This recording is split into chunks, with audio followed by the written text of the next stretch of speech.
তারেক রহমান বলেছেন তারা ক্ষমতায় গেলে মাতৃত্বকালীন ছুটি বেতনসহ ৬ মাস নিয়ম করবেন। এটা নিয়ে অনেক সমালোচনা হচ্ছে। অনেকেই বলছেন সেই ২০১১ সাল থেকে এই ছুটি কার্যকর আছে। তিনি নতুন করে কি করতে চাচ্ছেন? তবে প্রকৃত বাস্তবতা হলো সরকারি এবং বেসরকারি উভয় ক্ষেত্রে বাস্তবায়নের কথা বলেছেন তিনি। কারণ বাংলাদেশের শ্রম আইন অনুযায়ী এখনও স্ববেতনে মাতৃত্বকালীন ছুটি নির্ধারিত আছে মাত্র ১২০ দিন, অর্থাৎ ৪ মাস। তবে মাতৃত্বকালীন ছুটির একটা ব্যাখ্যা থাকলেও তারেক রহমানের বেশ কিছু কথা নিয়ে সমালোচনা হচ্ছে। যেমন ফরিদপুরে গিয়ে তিনি বললেন চরাঞ্চলে প্রচুর সয়াবিন চাষ হয়। ফরিদপুরের চর অঞ্চলগুলো ধরে চল অঞ্চলগুলো নিয়ে প্রচুর পরিমাণের সোয়াবিন চাষ হয় না? হ্যাঁ, সোয়াবিন চাষ হয়।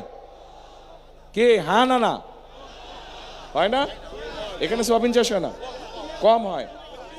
কম হয় কেন? ও ভুট্টা হয়, রাইট, ভুট্টা চাষ হয়, রাইট।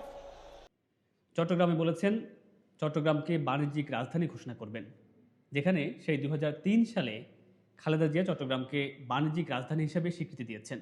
আর ২০১৭ সালে শেখ হাসিনা চট্টগ্রামকে বাণিজ্যিক রাজধানী ঘোষণা করেছিলেন। সারা দেশে ব্যবসা বাণিজ্য অনেক চাঙ্গা হবে, যাতে করে মানুষের কর্মসংস্থান হবে, মানুষ চাকরি ব্যবসা বাণিজ্য করে খেতে পারবে।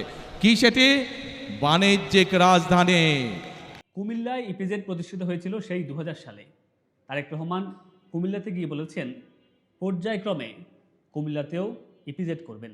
চট্টগ্রামে ইপিজেড আছে, ইপিজেড আছে না?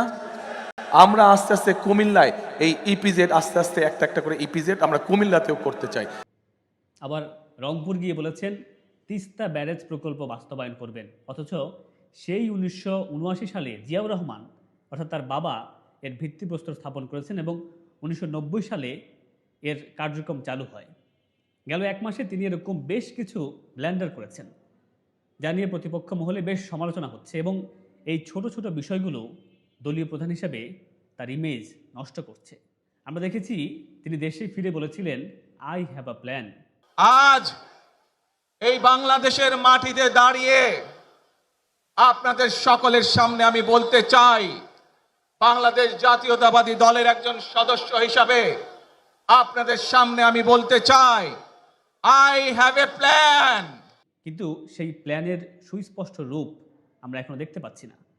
আমরা এও শুনেছি শিক্ষা, স্বাস্থ্য, কৃষি, অর্থনীতি, দেশের বিভিন্ন সেক্টরে কোথায় কী কী সমস্যা আছে, কোথায় কী কী উন্নয়ন করতে হবে, এইসব নিয়ে তিনি দীর্ঘদিন ধরে কাজ করেছেন। দেশের বিভিন্ন সেক্টরের মেধাবীদেরকে নিয়ে কমিটি গঠন করে পরিকল্পনা সাজিয়েছেন। কিন্তু সমাবেশে বক্তৃতা দিতে গিয়ে তিনি যেই ছোট ছোট ভুলগুলো করছেন, এর ফলে তার এসব পরিকল্পনার ইমেজও কিছুটা ক্ষুণ্ণ হচ্ছে। বিএনপির মতো একটি দলের প্রধান হিসেবে তারেক রহমানের এসব বিষয়ে নিশ্চয়ই আরও সচেতন হওয়া দরকার।